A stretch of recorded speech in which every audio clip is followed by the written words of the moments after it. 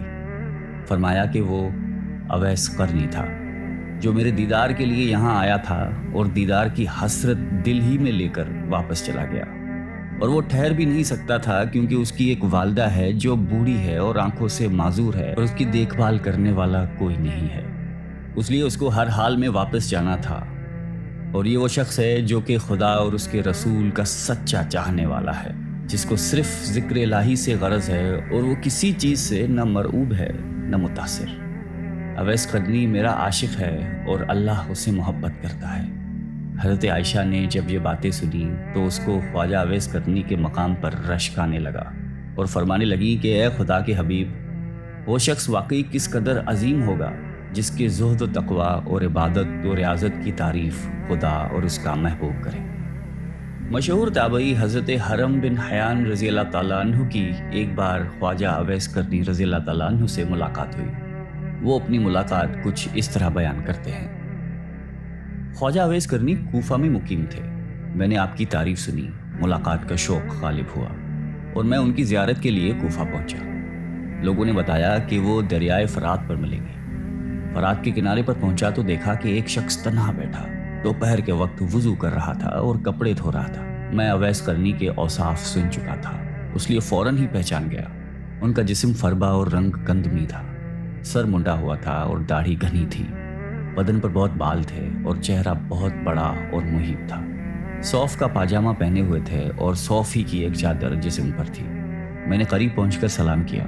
انہوں نے جواب دیا اور میری طرف دیکھ کر کہا کہ اللہ تمہیں سلامت رکھے۔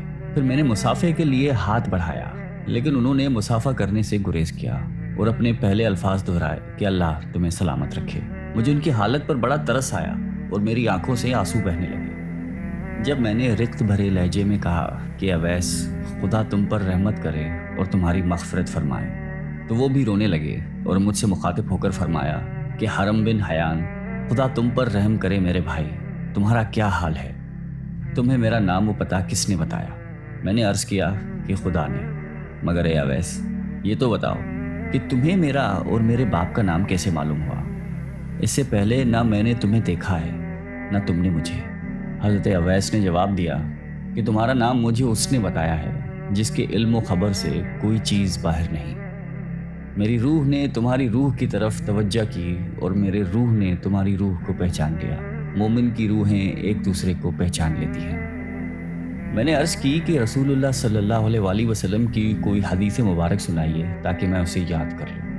حضرت اویس قرنی نے فرمایا کہ میں نے سرکار دو عالم صلی اللہ علیہ وآلہ وسلم کی شرف صحبت حاصل نہیں کی، البتہ حضور صلی اللہ علیہ وآلہ وسلم کے صحابہ کرام کو دیکھنے کی سعادت نصیب ہوئی ہے، اور تم لوگوں کی طرح ان کی زبان سے میں نے بھی حضور کی احادیث سنی ہیں، لیکن میں اپنے اوپر یہ دروازہ کھول کر محدث، مفتی اور قاضی کہلانا پسند نہیں کرتا۔